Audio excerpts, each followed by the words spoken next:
Hey Postables, you're listening to Deliver Me a Podcast brought to you by Kaycee, Jess, and Cammie. A special thanks to James Jandrisch for letting us use music on our show. Now, grab some yoo-hoo, sit back, relax, and enjoy the show. Welcome back, Postables. Cammie and I are back to discuss more higher ground. Yay! And of course, we couldn't do this conversation without our good friend Chandel from Alameda Downing blog. Chandel, how's it going? Going well. Glad to join you guys. Yeah, glad that you can come and talk to us all about higher ground again. Except this time, Postables, we are just gonna gal pal sesh it out. We're just gonna chit chat. It's kind of like you're gonna be a fly on the wall listening onto our conversation. We're going to keep it real here, folks, because some of you guys may or may not know that Chandel actually had the wonderful, fantastic unicorn of an opportunity to go on set. Yes. And Cammie and I are all here for this. We want all the deets. Of course, you can get all the details on her blog.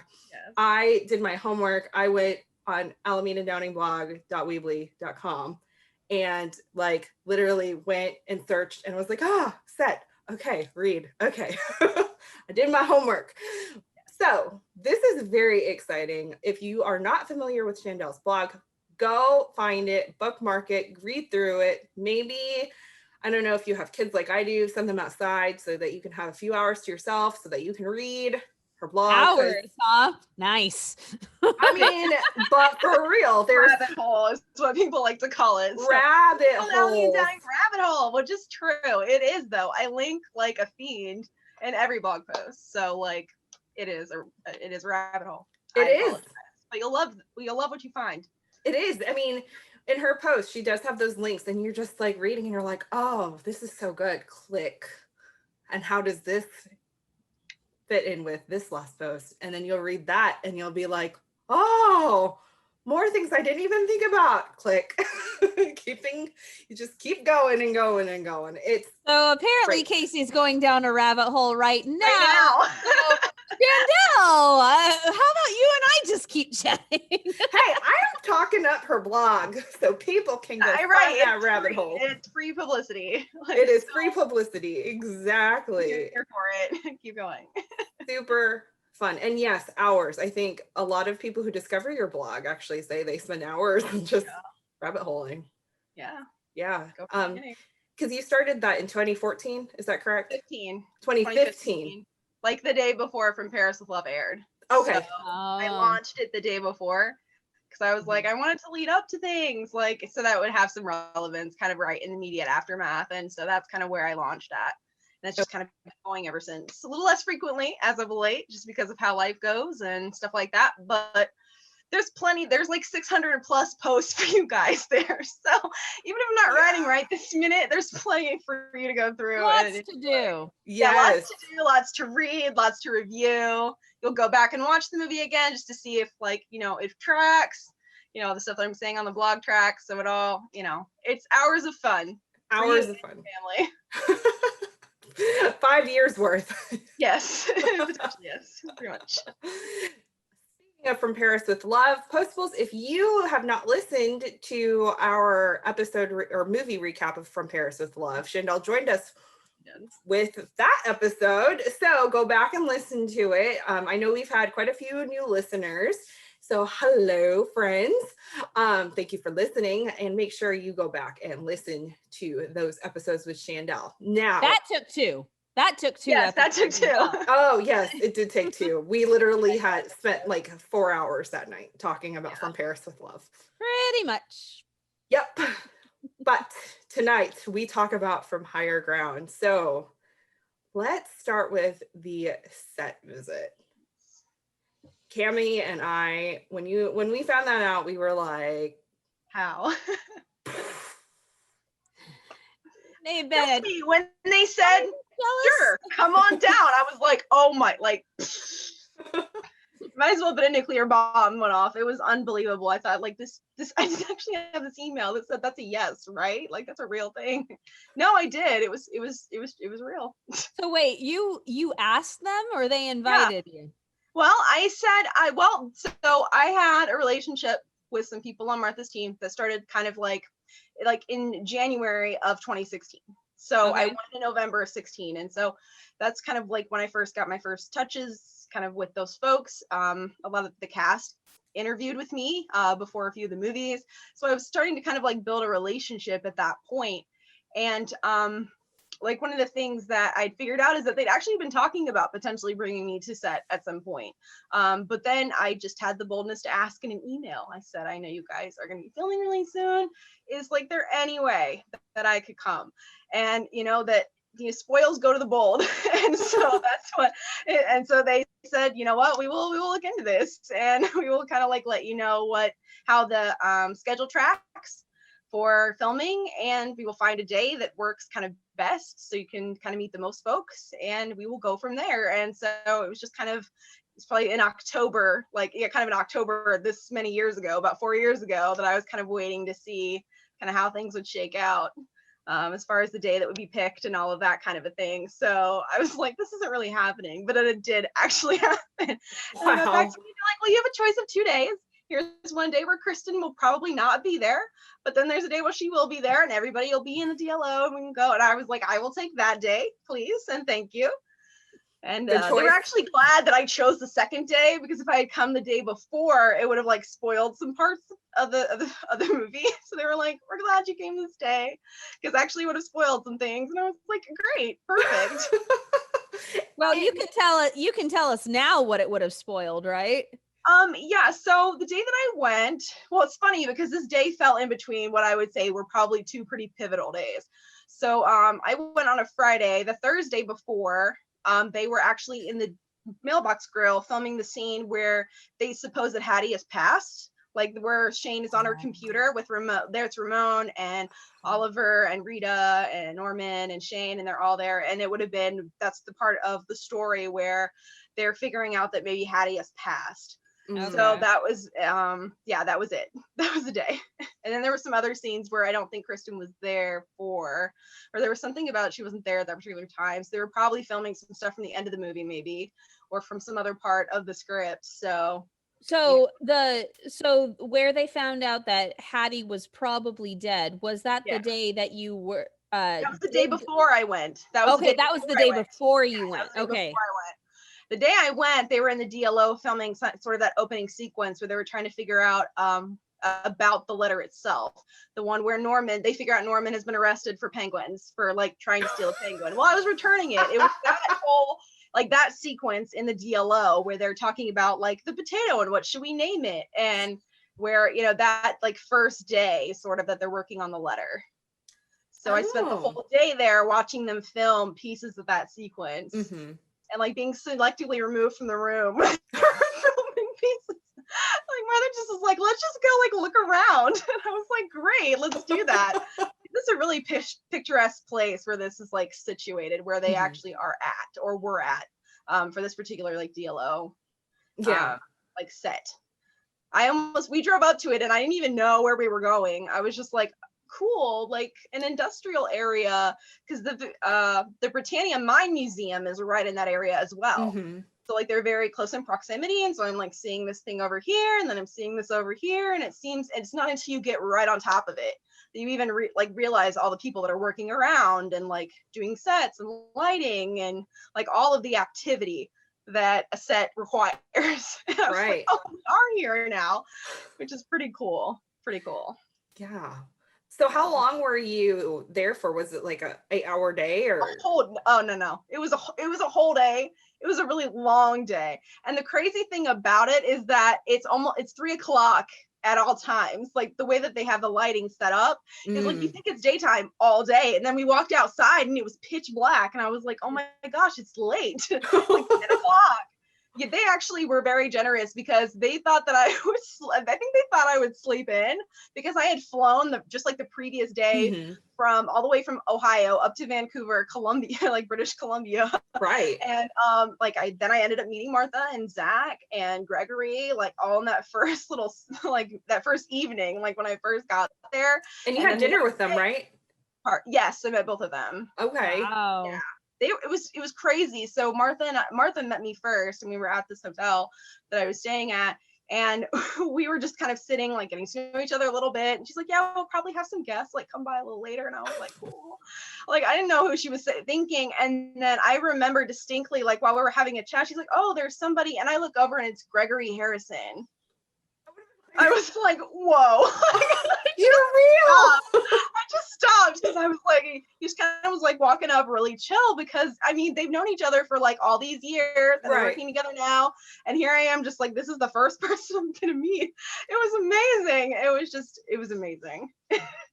And unbelievable. Right. It was unbelievable. And then like, I'm reminding myself, he's a person. Like he's a person. Martha's a person. They're all human beings, people. Right. And then and so we sat down, I got to know him a little bit. You know, they were talking a little bit about, yeah, I've read some of your blogs. Like sometimes when Martha, you know, I have a question for her and she'll actually say, well, why don't you go read this? I was like, no, you're kidding. And she's like, yeah, that's absolutely true. Or something. I'm paraphrasing. It's been 4 years, but he was just, yeah, I just read the latest thing that you wrote about Joe. What? Yeah. Like, you don't realize that. She's like, I thought it would inform. Martha won't ever tell her actors like what the answer is, which I think is really neat. She'll say, I want you to sort of interpret it, but here's something to look at that may help you inform something. Right. Go do your homework.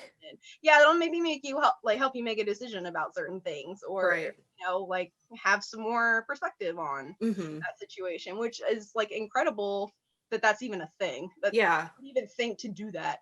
They also use the blog, I figured out while I was there, to test how close we are to the actual answers. Sometimes they laugh because we're so far off, like because we use the blog for speculation, you know, and sometimes they use it to actually inform like pieces of the work that they're doing, like, as they're forward. So I thought that was all really interesting, and it actually proves, I think, that some of the work that Alameda and Downing has done, and that the community has done, is really shape certain pieces of the narrative of SSD, even if it is like maybe in ways that are imperceptible. But like the work and sort of the fandom and just the passion, I think, of the Postables comes through in ways that maybe they don't realize that are like a direct result of kind of their passion. Yeah. I think that's awesome, because it's one thing to be playing a character so long that you just see it from your point of view, but seeing it from a different perspective, like how people view you or your character, I think that's super helpful too, because then you're like, oh, you know, maybe I could do this. Maybe I could do something different. Or I never thought they thought of this, of me being this way, you know? But that's really cool, and a lot of pressure. I think I would have passed out. No, not at all, because you know, I felt like I guess I'd already had the endorsement in a sense, you know, that's true. And then from them, and so it was like, just keep doing what you're doing.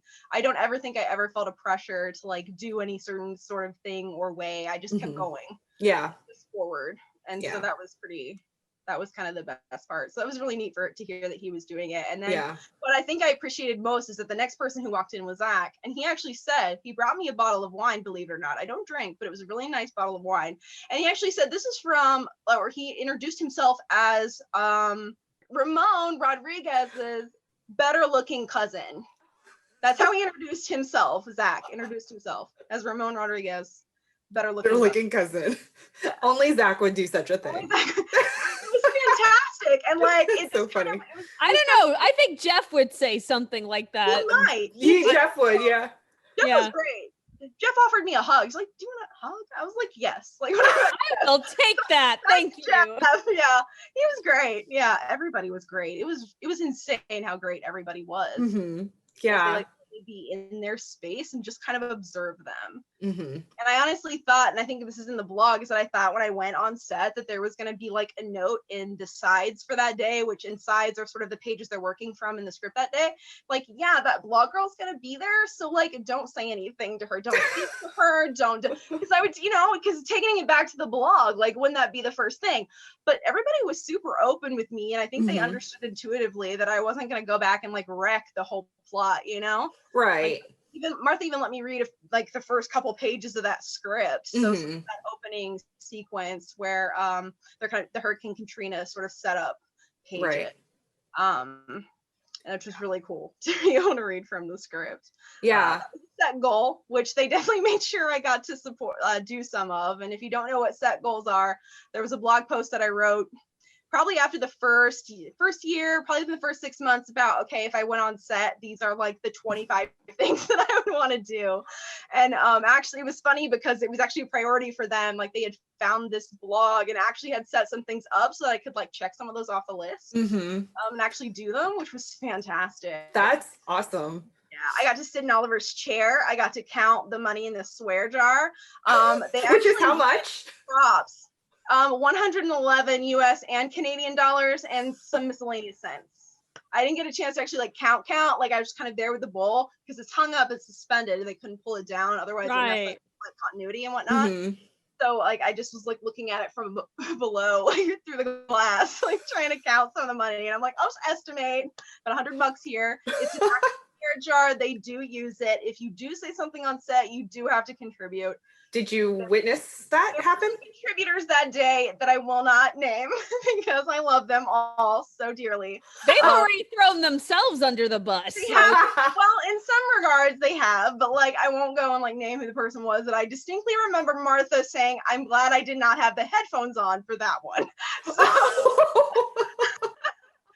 so funny because everybody was like, "Oh," like the minute they know, like when you do it, everybody just like will. Roll react, obviously. And so Martha's like, well, I'm glad I didn't have the headphones on for that. It's kind of like when you're at school and like one kid does one bad thing and everybody just turns their head. Yeah, you said the S word. You're so in trouble. Yeah, it was like that. It's kind of like that. Yeah. It was something like that. Oh, it was funny. It was, and you can tell though there's a certain culture like on her set. Like there's some things you don't do. There's a way that she keeps the integrity of the set, and she like from the bottom, like from the littlest things to the biggest things, and it keeps a particular culture around their set that's like really professional and like respectful and supportive. And I think that's something that's really important to her. Like she keeps her sets that way so that it like maintains an environment for everyone involved. I admire that so much. Yeah, that everybody is being supported, everybody's being respected, and it shows. And one of the things that I heard some of the folks on the set specifically say to me is that they're almost shell-shocked when they go to other sets because the standards are not the same, and they almost want to come back. It's like, can we do another movie like ASAP so they can go back to that environment? It's very important, and it wasn't something I really considered when I like at all. It was just something that kind of came up in the course of conversation, and I didn't realize kind of like how that can impact like the entire culture of a set, down kind of the levels of support or respect that are sort of demanded but are followed, and kind of how you can go somewhere else and feel shell-shocked because it's not the same, it's so different. So that was really neat, and it definitely was like, if I was ever in charge of something like that, that's kind of the thing that I would want people to go someplace else and say, I want to go back to where I was, to be able to like work with that person again. Yeah, and that's why you probably see a lot of the same names over and over again in the credits, is because those are the same folks. They're gonna go right back, to her sets and to work on her projects. Yeah. Did you see any bloopers on set while you were there? A little bit, yeah. I mean, there was a couple flubs. I remember Kristen specifically having issues with the word picayune, which I would have too, because remember there's that she's talking about Hattie, and she sees this article about Hattie speaking to like the school board or to like the city council and like the New Orleans Times Picayune, and she has to say it like in a sentence with her. Yeah, there's a line that she says like in that particular like set of dialogue that you probably don't remember. Completely missed it. Yeah, and she talks about the New Orleans Times Picayune, and I would never have known that word myself. So they actually ran it a couple times so that she could say it or have somebody say it for her, and they thought they would go in. And I think you might be able to see it, like actually how they cut that scene, where I don't know if she went in after the fact and did the automatic dialogue replacement for that phrase. Oh, okay. You know how they sometimes cut scenes Mhm. so that you don't see the person speaking? I think if you see, that might be one of the scenes that you hear, but you don't see her saying it. And I think it's because that word was like tripped her up a couple times.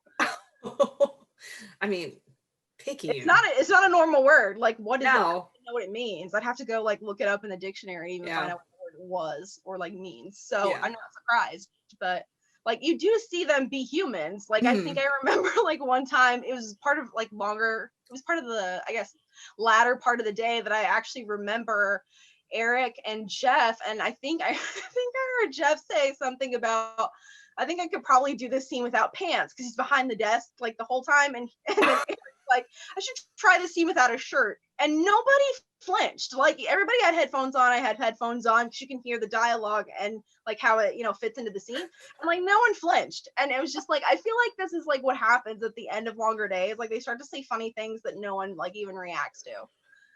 But I did. I'm over there like chuckling in the corner. They like, become college students at 2 a.m. Yeah, that kind of thing. Yeah. So I'm in the corner of the DLO, kind of situated where one of the big fans is at on the far side, away from obviously where the action's taking place. And that's kind of where I spent most of my day, just kind of chilling. And I was really fortunate that she let me stay the whole day. I think the actual intention when I got there was for me to only stay for like up till lunch. Maybe, but I'm like, but I actually kind of love this. Can I stay? And so, like, and she asked the cast, believe it or not, and they said it was okay, which was like a huge honor. So, Yeah. yeah, it was really neat just to be able to spend time in their space and just absorb it because it's larger than life. The detail, every letter, everything. It's just every piece, everything. It's so detailed. Yeah. It's I mean, unbelievable. yeah, I mean, like the background behind me, because, you know, of course I live in the DLO. For those of you watching on YouTube. For those who don't know. I recreated it. What are you talking about? But Oh. yeah, I mean, like you could see, like there's so many tiny things like behind Oliver's desk that, you know, I've never really paid attention to until like seeing this particular picture, and you're like, there's a lot of stuff on there. Did you find any Easter eggs on set? I found the engraved box with the stamps in it from Paris with Love that says "My Hero" that Holly gave Oliver. That was still has it? It was still on his desk. Yes, it was, and the top was particularly heavy because it's engraved. Yeah, he does. And actually, I picked it up and said, "So, what's this about?" Because Eric was sitting at the desk, behind the desk, in between scenes, and Martha was there, and she said it's to remind him of how close he came to disaster. I was like, oh, okay. Yeah. So I was like, well, I'm kind of love this and I feel like I should know more. So yeah, it was neat. It was just neat to be in that space and to see the Dark of Night Awards and to be able to hold one in your hand and actually just like feel it and see it. And there's so many little postal trucks in that little display case behind Oliver's like desk. It's so neat. It's just so neat. Everything about it. Like, so it's almost like this ethereal vibe of like this is like this larger than life space that you never think you'll see, but like it's just this timeless space. It's incredible. It's just incredible. Well, hopefully he got rid of the calendar. I don't know about the calendar. I didn't see any calendars. I wasn't aware of any calendars. That would have been really nice though. Yeah, I didn't see it. I did see what else did I see? Oh, I actually saw a recipe for the kombucha smoothie, like the one that Eleanor actually put together. I actually saw it. It was actually in a box on like Shane's desk, and I think I actually saw some of the ones that maybe Oliver had worked on. I'm not 100% sure, but I saw a photo because I'm actually curious, like what was that? I thought maybe they'd talk about it at some point, but they never did. But like, yeah, it was just so neat. I saw her desk. Her desk is incredible. It was actually malfunctioning that day, so like the screen wasn't like cooperating, and so I think they were gonna have to go back and like work on that in like the VFX or something like that later, just because it wasn't working at that particular time. But yeah, crazy how much stuff. Like just the whole space. It's insane. I almost can't even describe it because there's just so much to say about it. Oh, the pneumatic tube, not real, by the way. They actually use a piece of string to pull something up through there. but that was cool because I did ask. I'm like, and how does this work? I'm so curious. Like, no, it's actually not real, and this is how we do it. And I'm like, well, that's fantastic, because it like totally fooled me. Oh yeah. Totally fooled me. Let's speaking of Eleanor, let's talk about Eleanor for a little bit. She's kind of the presence that she's that person. If you'll pardon the comparison, but she's kind of like Charlie in Charlie's Angels. You know, we don't ever get to actually meet her, but she slips in and out of scenes through conversation. Did Martha share any insight as to why they never brought her in or anything like that? Well, what happened is, okay, so in the pilot, there's actually a woman who plays Eleanor. So if you watch the scene where we saw that, yeah, that like voluptuous looking blonde in the back who's eyeing Oliver, that was Eleanor. Like, she was supposed to be Eleanor. Like, that was supposed to be, but that actress ended up like getting a full-time spot on another show. So like the path they were going to take with Eleanor ended up being completely different than like what ended up actually happening. And so at the end of the day, I think the best I can tell or remember is that they just decided to leave her as sort of that unseen character who just kind of like floated throughout, and they made like offhand references to, but then they actually started to actually have a purpose. It actually started to get them somewhere narratively, as far as kind of who she was and how she intersected with the different characters. And that's what I think I like the best about her, is even her name, which is, it's crazy because if you even look at her name, it's shining. Like, Eleanor means shining light, and Van Teesdale means in the valley of the river Tees. But if you take out the geographic part, she's a shining light in the valley of the river. And what I think I like about her is because there's so many references to water and rivers, and like Christ is living water, and so I think there's some like references there, obviously on the spiritual realm, but also from like a practical point. She is somebody who's guiding them in a direction that kind of allows them to cross out of the valley that they've been in, or Oliver has been in, if you think of, because he's the one main character who you think of most. He's been in this kind of plateaued state that he's trying to figure out how to get out of. And that's the letter from Gabe to Hattie, and that whole thing that sort of unfolds over the course of Higher Ground is that moment that gets him over, like, out of the valley, and into a new space in his life, and in his relationship with Shane. So like, I feel like that's one of the very like subtle ways. It's like a fraction of kind of the full breadth of who and what Eleanor represents sort of in the course of the Postable story. But I think it's kind of really neat that she has, like, even her name, like down to her name specifically, she kind of has this like purpose, and she's kind of bringing people kind of across and into these new seasons of their life. And it's kind of this ongoing thing. It started almost with her death in Lost Without You, because of all of the things that you see happen afterwards sort of triggers Shane to think more about, wow, I should have taken that time to go see her, and I don't want Oliver to miss his chance to be with his dad. And so she takes that pack and sends him out into the wilderness with his dad. And so like all the little ways that even Eleanor is impacting that narrative that sort of flows then into Higher Ground, I think is sort of really, really unique and and definitely special. And there's just so much more to it. All of it's on the blog. It's just a nice little plug for the blog, because there's tons of posts about who Eleanor is and kind of the role that she plays starting out, and then how she kind of transitions to being almost a catalyst for a lot of the movement that you see take place between Norman and Rita, and Oliver and Shane in the course of those two stories.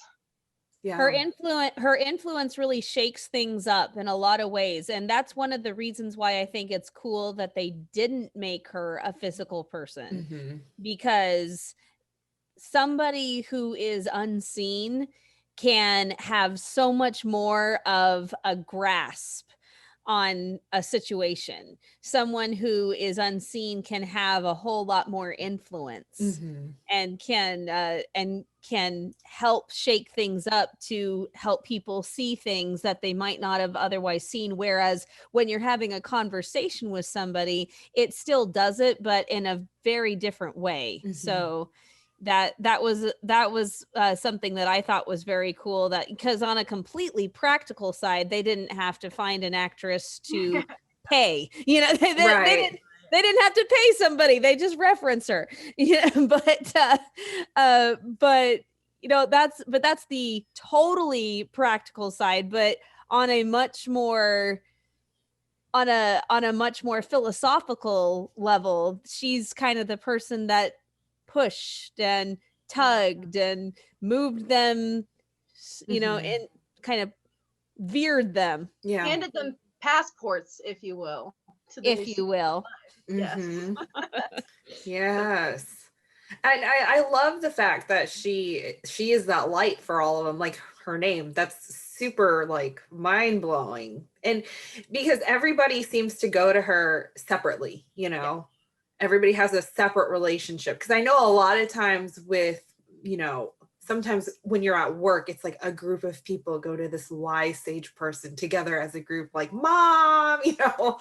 But in this sense, it seemed like each of them had a separate thing that they confided into Eleanor, or like with Eleanor, and like she was like their guide through those valleys. I mean, Oliver even told her about the date with Shane, which I don't even think he told anyone else about. Like, we talked about that in our recap. Yeah, she's writing that little note, and you're like, wait, like he went to her to talk about that. It's so interesting. Yeah, that she's this person that they confide in. And then even Dale has a relationship with her, if you want to go back to also that, because she was in there, you know, went to the same church. Like, there are all these people that kind of knew her, loved her, and had these different little relationships with her. And I feel like those little relationships obviously turn the key for a lot of them. Well, Oliver says it in Lost Without You. Everyone knew Eleanor. Yeah.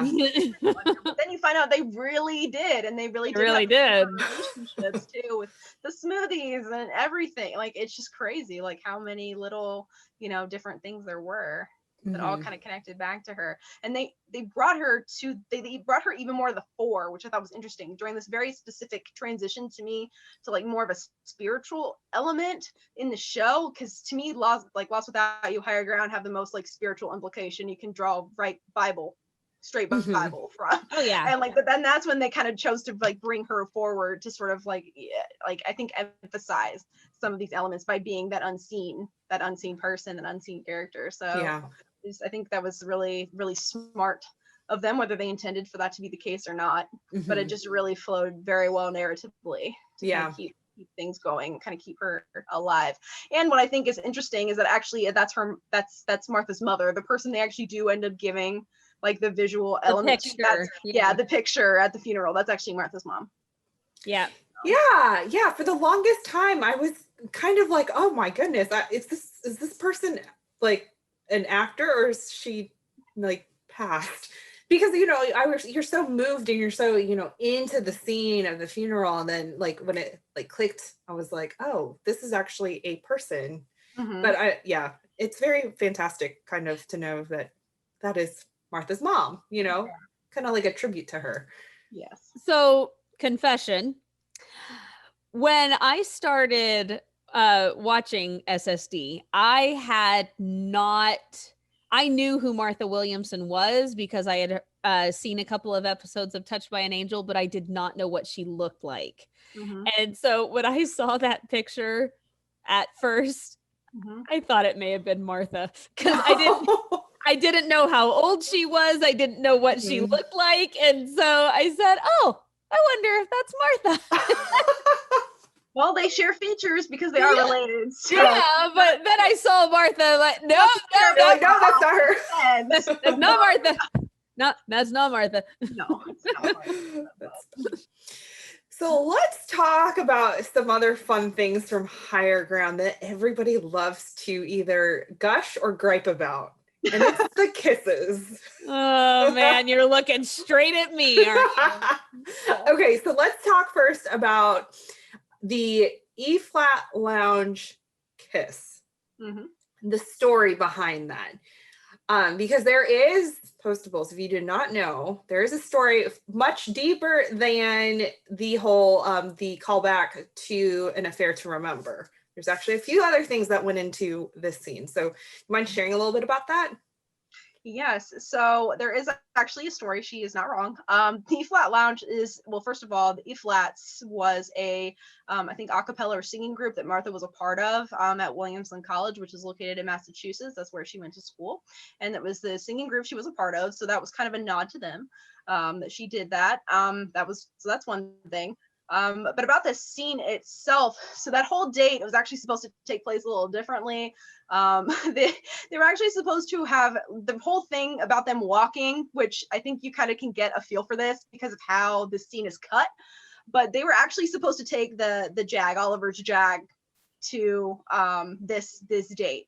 And what happens was it's supposed to actually like break down, and they're supposed to have a whole conversation about some different things. And what happened is the Jag wouldn't work, so that's why they decide to like walk, and they're completely dry, because you think if they're walking in the rain they'd be wet when they roll into the E-flat Lounge. Right. Well, no, because because that's not, they end up walking, but that's not for the reasons that you think.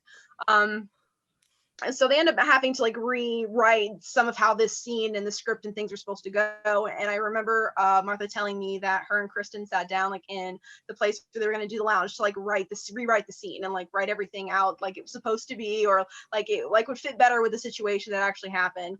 The Jag was a little too early for its cue, huh? Yeah, a little too early for the cue. Yeah, so they didn't end up going that route. But and it wasn't supposed to be like raining when the kiss happened either. And so what they ended up actually doing was the crew, they went to like great lengths to make sure that they could still kind of make this kiss happen.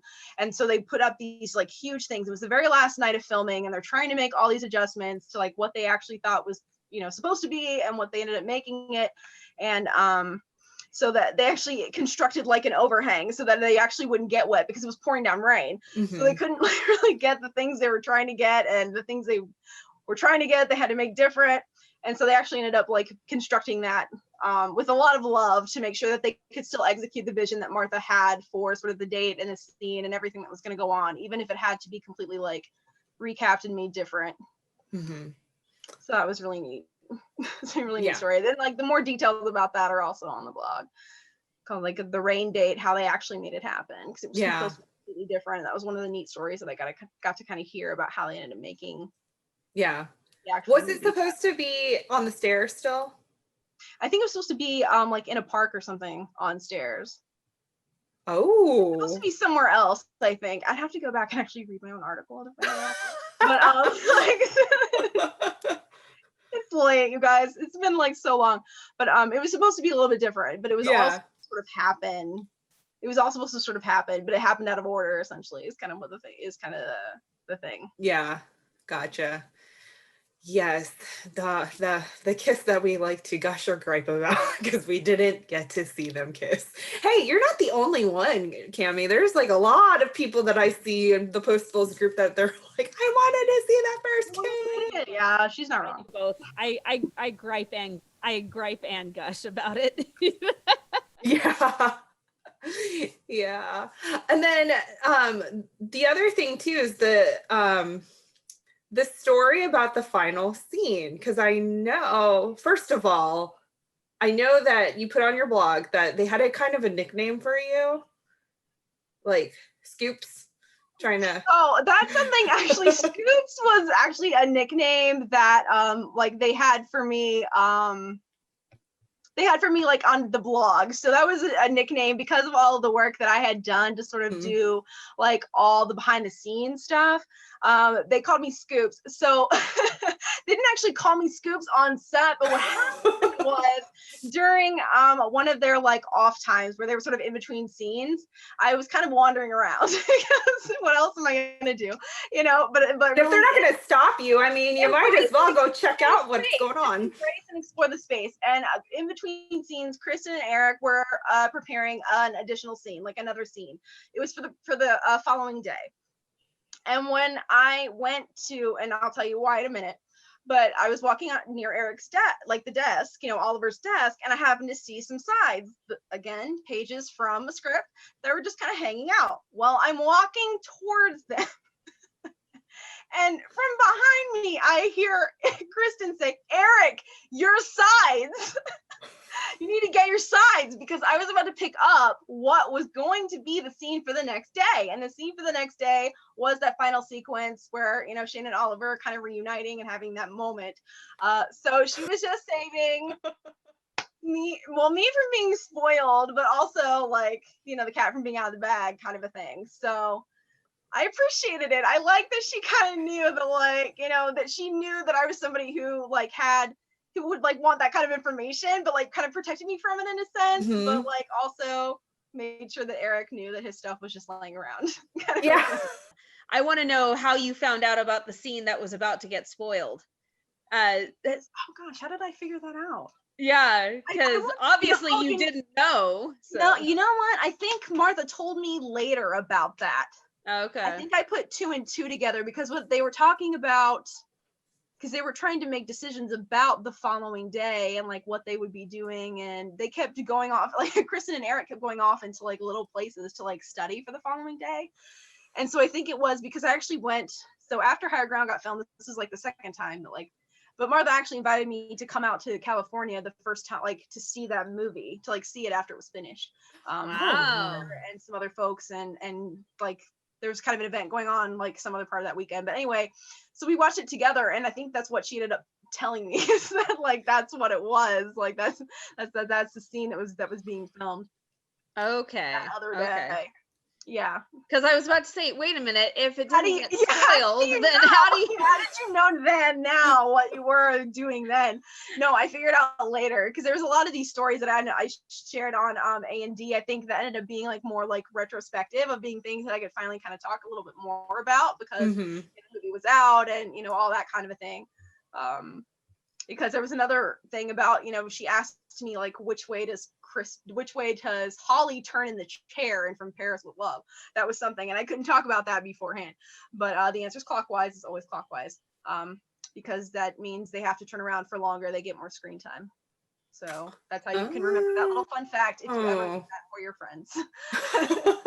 Or if you are an actress and you would like a tip, that's the one. Yeah. So if you ever have to scribble in a chair, turn clockwise, because it requires more time to get the camera somehow, or at least to the angle that the camera was at that particular time. So, yeah, there's a lot of things about Higher Ground that I found out later that kind of helped me put all the little pieces together about what I was seeing and what was happening. Like, for instance, I knew that Steve was going to be in that movie, and I knew that because I saw his picture on the wall in the wardrobe room.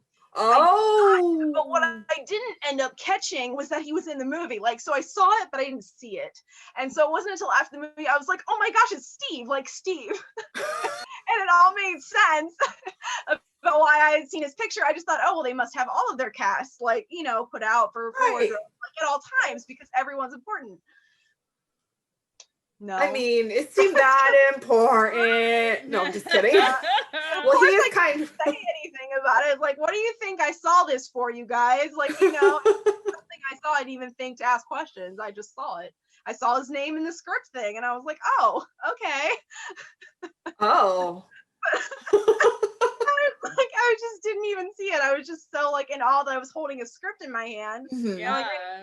And I wasn't going to get past the first like 6 or 7 pages, as that was my limit, was the first 6 or 7 pages. Right. First scene break, that was like the instructions I had. So I wasn't going to be able to see anyway. So I guess I just thought, whatever, I'll just wait.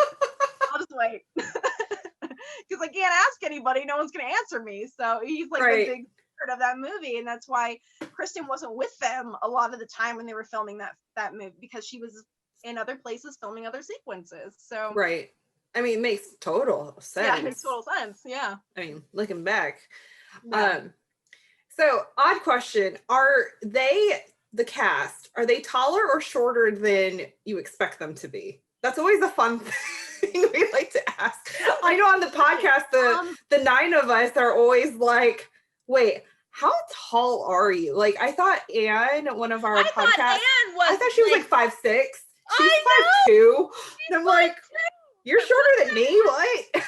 So it's just a funny conversation we have on the Hallmarkies podcast, is our heights. Oh, okay. So yeah. Anne thought I was taller too. So I was like, no. Everyone was about the height that I expected them to be. I don't know. Like, I mean, it's exactly what you would see on screen. It's, you know, they're the same sizes. So like, I'm 5'7". Eric was taller than me, obviously. Kristen and I were like, Kristen was a little bit shorter than me. Crystal was about my height. You know, I guess Jeff was like a little bit shorter than me. Like, everybody was at the exact height that I expected. No apple boxes were used. No, there was no surprises or anything like that. No, everybody was, what I expected. I really didn't have any. I was just like, they're people. I don't really have any expectations. I went in there trying to remind myself that everyone here is a person that has a life that goes on outside of here, that, you know, they're trying to film this in 2 weeks, like kind of a timeline that's not typical, because it was right before Thanksgiving holiday. So, you know, I was just kind of thinking of them as people like that were just kind of wanting to get this done, but like wanting to put in all their best work, wanting to be efficient. Not getting in their way was like one of my main concerns. I was really blessed when people from the crew came over and like, wow, how'd you get to know SSD? And like asking me questions. And like Kevin Fair, their director, even talked to me a little bit. So, you know, when they took a little bit of time to even just like acknowledge the fact I was kind of in the space, and that was really cool. So, yeah. So I have an interpretation question. You've talked about your plaid theory. Yes. That the more plaid a person wears, the more stress their character is under. So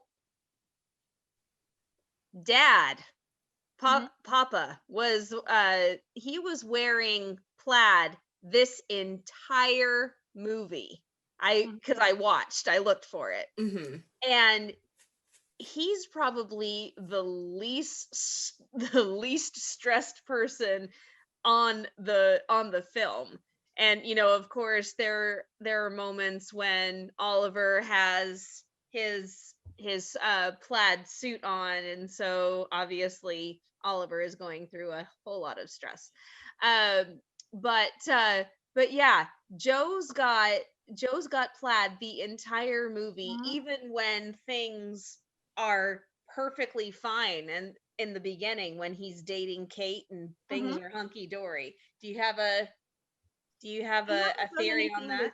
I haven't done anything with Joe's clothing, that's true, but are we sure he wasn't stressed? Because to be honest, like kind of his behavior the entire this movie is just so kind of like anti-Joe, like, or he's just like so kind of out there, because if you think about it, like he's trying to date somebody and he's rushing into it, and you know, in my opinion, he traded birds for butterflies. I mean, she's a lepidopterist and she's in charge of the butterflies, and remember how birds was so associated with like Holly and with his like his wife is, you know, widowed wife, and like the O'Toole men have this like, I don't know, attraction to these things that tend to fly away. What does Kate do? She flies away. And not only does she fly away, she flies away with some other guy. Like, you know, I feel like he's trying to like do all these things to like get his life in order and like move on that list that he said he had in Lost Without You. And like, I feel like he's just kind of like moving and doing things. So I don't think he's necessarily stressed as in, oh, I'm so stressed that I'm kind of like locked up and not knowing what to do, but like stressed in the sense that he's like trying to figure out what's next and like going for things like in kind of all the wrong ways, and still trying to kind of find his footing in this new space that he's got. You mean, because he's got his son, you know, he's in a new season of life. He's got a great relationship with his son. He's got this great relationship and community, you know, with Norman and Rita and Ramon. You know, he's got his, you know, vegetables and stuff. You know, he's just kind of like trying to figure out what his new life is like. And I wouldn't say it was necessarily like stressful, but like it's this huge opportunity, this huge process, and he hasn't quite figured out who he is and like how he fits into this like environment quite yet. So if I were to put any kind of label on the plaid, that might be some of it, but you're totally right. I haven't even touched his wardrobe, so like it could mean anything. So yeah, it can mean anything.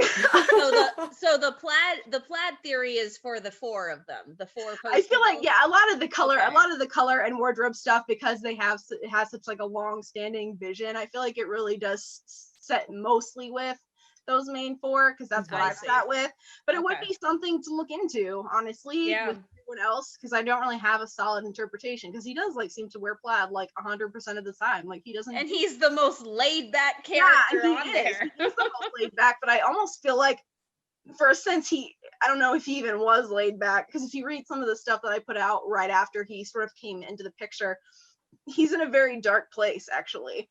Oh, right there. Yeah. Like in the very beginning, he is kind of in a dark place. And if you get into Lost Without You, he's in a dark place. Like, I think Higher Ground is the first time where he's kind of able to enter a new space where maybe he's not really in that dark place. He sees the light. He sees a lot of opportunity and a lot of hope. And like just a lot of like new things. He's grounded, and that's something he hadn't been before. You know, not only is he literally working in the earth with vegetables, but he's grounded in community, in home, in family, and in a lot of other ways that are really important for him to support Oliver in this season, where Oliver is a wreck 100% of the time. Like, he's the one who's really stressed and a wreck. And I feel like it was really important for Joe to be in a place where he could support him fully. And that started with Joe being really set and supported and grounded in all the ways that he was in that film in Higher Ground. Okay, I can buy that. Yeah. Yeah, totally. No, I'm just like, We'll okay, yeah. let that go for now. We'll just go with that. More to come, guys. Interpretation of Joseph O'Toole's wardrobe. Coming to a blog near you. Indeed. Well, are there any other fun set stories or any other fun tidbits or facts that you can share that maybe you haven't shared yet on the blog? Or no, I think I've been pretty transparent for about all the like everything that I think I could post. I have posted. Yeah. And if I could say I had said, I'm mostly like, you have to ask me a question, then I'll answer it for you, like kind of a thing. Because there are plenty of things that I could probably say if I was like prompted or like have a thought to do so. But most of the stuff that I know I've shared, I think. Yeah. Wait. Okay. So here, long. I've got one. Kaycee, this is one that we were talking about. Why a potato? Oh yeah, for Charlene, the potato. Charlene, I don't know, but I did see a lot of potatoes growing like in like water containers on set, and I couldn't figure out like what those were about until I saw them actually filming the scene where they were trying to name the actual potato. I don't know. In a way, I don't know why they chose a potato in particular, but for me, it's kind of like that physical representation, that passport for their relationship that Eleanor sort of provided, because Eleanor, you know, she didn't have like a whole bunch of family except the family that she made at the post office, and I guess this potato that she was working on here. And so like they adopted her sort of lonely potato and made it a family. And that, I feel like it's that family experiment that Norman and Rita sort of had that allowed their relationship to sort of grow and take root and descend in that new way that ultimately caused Norman to decide to propose, which is also sort of because of how things were going with Shane and Oliver, but whatever. Like no pun intended. Take root. No pun intended. Yeah, take root. No, that was on purpose. I said that on purpose. I knew what I was doing when I did it, but that's what I would say. I don't know why they chose that particular thing, but I do think obviously that it did prove to have like, I think, a very important purpose, and it definitely tied into what Joe was doing with the vegetables. So I think in a way it kind of allowed things to sort of tie in together. In ways that were important, because he kind of had to have more of a relationship with Norman and Rita in this one, Joe did, than maybe he had to before. And I think it allowed everybody to get connected in a lot of different ways. Yeah. Yeah, I mean, yeah, the potato thing was a little odd, because I was like, well, I guess that has to be like something they're growing, because they take it, it's like their surrogate child, they bury it, which means it's gonna grow and sprout off more potatoes. Just think of it as a pet rock with the potential to become a side dish. So yeah. Pet rock with the potential to become a side dish. Yeah. It's one of the best lines. Super fun. Yeah. And Joe was able to help them figure out what to do next with it, because I mean, they were trying to figure out, they didn't even really know kind of what they were going to do next. And of course, Joe was there to say, well, let's plant it. You know, and then like I think there's like a deleted scene where he interacts with Norman and Rita, like specifically on the point of the potato and like, what do we do with it now? And he's like giving advice, and that's why they end up burying it and then taking it to the community garden and allowing it to grow and all that kind of a thing. So that's on A&D. That's in the international scenes section. These deleted scenes would have been really nice to see. Yeah, there are a few. Yeah, that provide a little bit more context. Yeah, for different things. That's how Joe gets to the DLO. He actually brings a huge basket of like fruits of his labor to Oliver at the DLO, and then that's when he tells him initially about what happened with Steve. Some of that information, and then it cuts to that scene with Norman and Rita coming out. But because Norman and Rita scene sums up the facts so nicely, they ended up cutting that piece of it out, the piece of the story out, because they didn't need it. There's this really nice little sum up there that Norman did on the way out when they were trying to, you know, figure out, oh, do you want to do nicknames and stuff? It summed everything up, so they didn't have to go that far. So they ended up just cutting back to Oliver and his dad and talking about the kiss and you know, how the date went and all that kind of a thing. I see. Yeah. So that's how those things sort of connect together, and it's not all pretty obvious. You'd have to like have seen every possible little clip or thing, Right? Higher Ground, to get that little bit of context that would allow you to figure out why those things were connected, the potato and everybody, and why they were like growing in, all that kind of a thing. Yeah. Right. Yeah. And now that makes sense as to why Joe's in the deal. I love talking to Oliver, because at first I was kind of like, you just make a random show up stop at work for fun. Yeah, like, no, he was bringing vegetables from the garden by for him to have, for Oliver to have, and he obviously was coming up at a very sensitive time. He just, you know, had just left the night before, and there's some more dialogue about that where he almost won't even, like, Oliver won't even speak to what happened, essentially.